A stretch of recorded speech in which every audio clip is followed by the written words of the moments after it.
Pelajaran pertama yang dapat kita ambil, bahwa hidup adalah ujian. Jangan kita berpikir kalau kita sudah sholat, kalau kita sudah berzakat, kalau kita sudah taubat, kalau kita sudah hijrah, lalu hidup kita senang, hidup kita tenang, tidak ada ujian. Berapa banyak orang yang sudah hijrah, yang sudah mengaji, yang sudah berhenti minum khamar, ketika ujian datang, dia komplain, kenapa Tuhan tidak adil, kenapa saya sudah baik, kenapa ujian hidup tetap ada. Nabi Ibrahim orang paling baik.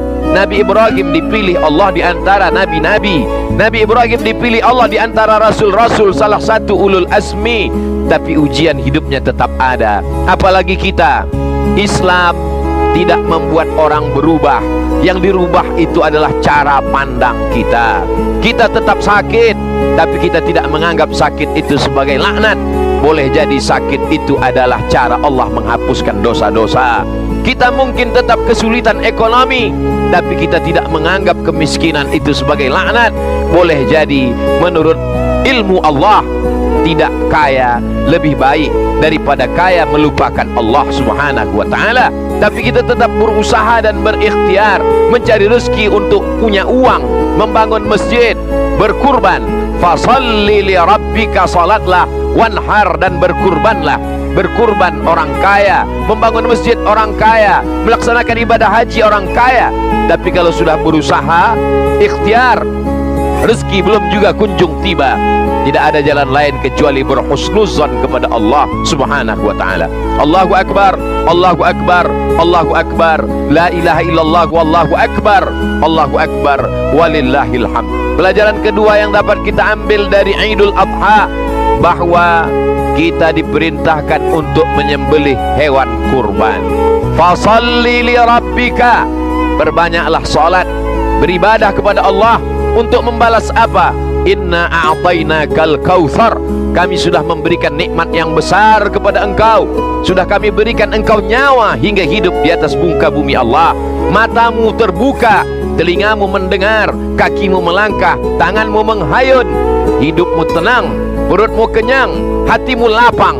Inna a'tainakal kautsar, kami sudah memberikan nikmat yang besar. Bagaimana cara membalas nikmat Allah? Fasalli, berbanyaklah salat, wanhar, dan berkurbanlah. Salat sebagai wakil dari ibadah badan. Ada namanya ibadah badan. Salat, tawaf, sa'i, wukuf, ini semua ibadah badan. Jihad fisabilillah, ibadah badan. Tapi ada namanya ibadah harta, zakat, wakaf, infak, sedekah. Hari ini dua-duanya kita laksanakan. Fasalli li rabbika, laksanakan salat Idul Adha, wanhar, setelah itu sembelilah hewan kurban. Wa inna dama la yaqa'u minallah bimakan, hewan sembelihan kurban yang disembelih jatuh darahnya sampai ke tanah, dari leher ke tanah tidak sampai 5 detik. Ada yang lebih cepat daripada tetesan darah. Ampunan Allah kepada orang yang berkurban. Wa innaha la ta'ti yaumal qiyamah, hewan kurban itu nanti akan datang pada hari kiamat. Biquruniha, dengan tanduknya, wa ash'ariha, dengan bulunya, wa aslafiha, dengan kukunya. Tanduknya, bulunya, kukunya akan datang pada hari kiamat, bersaksi di hadapan Allah subhanahu wa ta'ala bahwa ini orang sudah beribadah kurban. Bagi yang belum mampu pada tanggal 10, terbuka rezekinya, dibukakan pintu hatinya, dia masih bisa berkurban tanggal 11. Tidak mampu tanggal 11, dibukakan Allah pintu rezeki, masih bisa tanggal 12 sampai puncaknya tanggal 13. Selesai sholat asar, masih bisa menyembelih kurban selama matahari belum terbenam pada tanggal 13 Zulhijjah, bulan yang dimuliakan Allah subhanahu wa ta'ala. Kesempatan 4 hari dimanfaatkan sebaik-baiknya.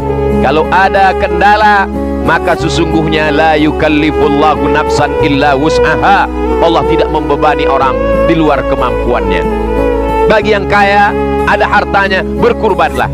Bagi yang tidak mampu, jangan bersedih hati, jangan berkecil hati, jangan kecewa, karena sesungguhnya Allah subhanahu wa ta'ala tidak membatasi ibadah pada kurban saja. Berzikir juga ibadah, mengagungkan Allah ibadah, Mengagungkan Allah tidak hanya sekedar beramai-ramai, ketika sendiri di rumah pun kita mengagungkan Allah dengan bertakbir, Allahu Akbar, Allahu Akbar, Allahu Akbar, Allahu Akbar, walillahil hamd. Menyembelih hewan kurban dianjurkan orang yang berkurban menyembelih sendiri. Kalau tidak mampu, tidak berani, tidak ada ilmunya, boleh disembelihkan orang lain. Menyembelih hewan kurban dianjurkan untuk disaksikan. Kenapa menyaksikan hewan kurban? Ini adalah syiar, wal budna ja'alnaha lakum min sya'airillah. Penyembelihan hewan kurban itu kami jadikan sebagai syiar mengagungkan agama Allah. Ketika menyembelih hewan kurban, kita sedang melihat kambing, sapi, unta dipotong lehernya, putus urat nafasnya, putus urat makannya. Itu penderitaan terakhir bagi hewan kurban. Setelah itu dia akan mati, dia menghadap Allah Subhanahu wa ta'ala. Bagaimana dengan kematian kita? Sudahkah kita siapkan husnul khatimah? Sudahkah kita siapkan akhir kalam kita la ilaha illallah? Kalau binatang mati, sekali mati selesai berakhir. Tapi kalau manusia mati, dia masih menghadapi pertanyaan malaikat mungkar nakir. Dia masih menunggu sampai hari kiamat. Dia masih menunggu ditiupkan sangkakala. Dia masih menunggu nanti sampai hari dibangkitkan di hadapan Allah. Masih menunggu di padang mahsyar. Masih ada titian siratal mustaqim. Masih ada hisab. Masih ada perhitungan amal. Masih ada timbangan berat amal soleh. Masih ada lagi pertanyaan-pertanyaan sampai akhirnya masuk ke dalam surga Allah Subhanahu wa ta'ala.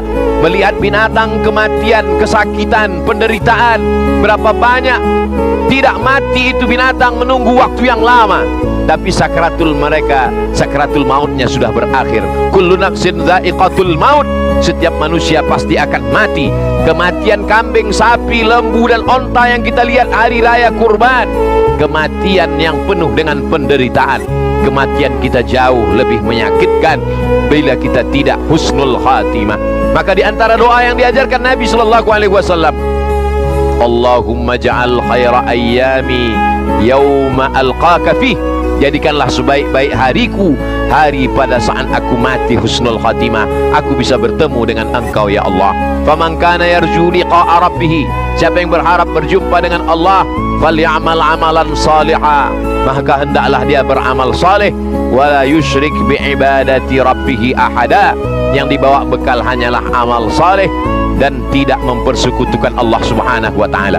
Sapi kurban yang disembelih mati selesai, tapi kita masih meninggalkan hutang piutang. Ahli waris yatsma'ul mayyita salasun, yang mengiringi mayat ada 3. Yang pertama ahluhu, istrinya, anaknya, kawannya, sahabatnya, jamaahnya, tetangganya ikut mengiring ke liang lahat. Yang kedua maluhu, hartanya, mobilnya, kendaraannya, semuanya dibawa ke pelataran parkir. Tapi pada akhirnya wa yabqa wahidun, yang tinggal cuma 1. Yarji'u tsnani, yang 2 pulang ke rumah. Anak istri akan pulang ke rumah, harta akan pulang, yang tinggal hanya 1. Wa yabqa wahidun, yang tinggal hanya amaluhu. Kalau pernah kaki dibawa ke masjid, kalau pernah tangan bertasbih, kalau pernah mulut membaca Al-Quran, kalau pernah berzakat, berinfak dan bersedekah, itulah yang akan dibawa menghadap Allah Subhanahu wa ta'ala.